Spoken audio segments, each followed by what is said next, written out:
Was Michael Jackson murdered by Iranian radical Islamic clerics? I believe the public has the right to know, so this information must be revealed to the public. Radical Islam cleric masterminded the secret plot of the 9/11 attack on America.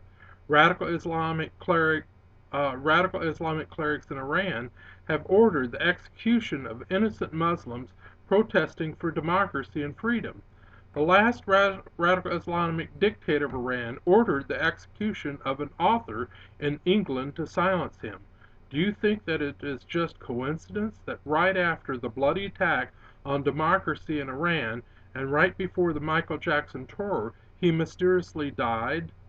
Is it just coincidence that Michael Jackson was moved to tears when he saw the death of Nadia and planned on singing a tribute to her and the people of Iran and to the people of Iran on his global music tour, and then shortly after he mysteriously died? His global singing tour with a song in tribute to Nadia and Iranian protesters would have moved people to demand that the United Nations and NATO invade Iran and free the people of Iran. To protect their own totalitarian rule, they believed they had to order the execution of peaceful protesters inside Iran and order the execution of any international artist that planned to publicly criticize the radical Islamic cleric dictators of Iran. Also, by executing Michael Jackson, they knew that global media attention would focus on the death of Michael Jackson, and so the media would stop showing the deaths of innocent protesters inside Iran. If they could stop the global outcry against the injustice inside Iran, then there might not be a global outcry for the United Nations and NATO to invade Iran and free the people of Iran from radical Islamic terrorism.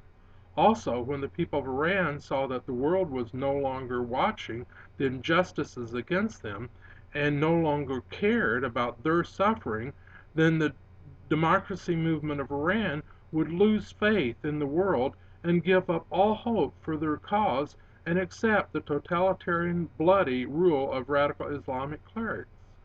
You might ask, how did the radical Islam clerics inside Iran know about the secret plans of Michael Jackson? It is public knowledge that Michael's brother, Jeremy, is a Muslim and was trying to convert Michael to Islam. Were some of the friends or associates of the Jacksons secretly followers of radical Islam? Radical Islamic clerics have followers inside the United States and England. Why do you think so many musicians in America and England are afraid to publicly condemn the radical Islamic dictatorship in Iran or sing songs of tribute to Nadia and the democracy movement at public rallies? The stated goal of radical Islam is for every nation on earth to be a religious dictatorship ruled by the radical Islamic clerics. That means a global totalitarian religious dictatorship where all who do not obey radical Islamic clerics will be put to death. In Islamic nations, people who change their religion to Christianity are killed.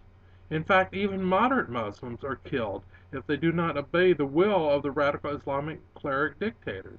It is obvious that the radical Islamic cleric dictators of Iran would kill their own people or kill anyone in the world they believed is a threat to their totalitarian rule and their goal of global Islamic totalitarianism. When a secret follower of radical Islam tells Michael Jackson to mix a drug with his alcohol, he knows full well that the mixture will kill Michael Jackson.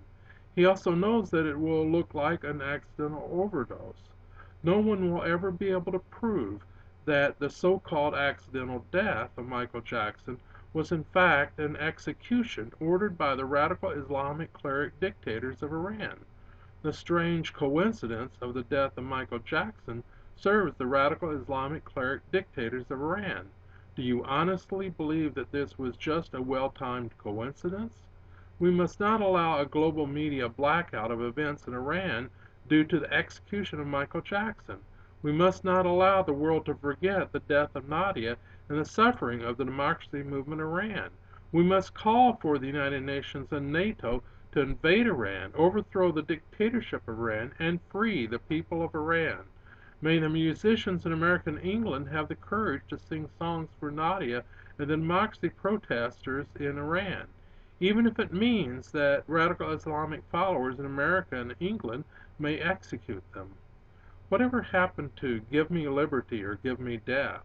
The brave woman Nadia gave her life protesting for democracy. As the Michael Jackson song says, we are the world. And we, the entire world, must stand up and demand the immediate overthrow of the radical Islamic totalitarian government of Iran. Let there be global protest groups that sing the following tribute to Nadia. We are the world, and we remember the death of Nadia. We are the world, and we demand democracy in Iran. We are the world, we demand it.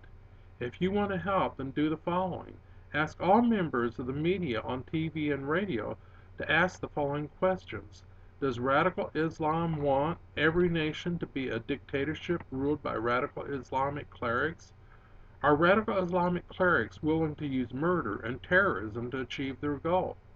Are many international artists afraid to sing songs of tribute to Nadia and the democracy movement and sing songs of condemnation of radical Islamic dictatorship?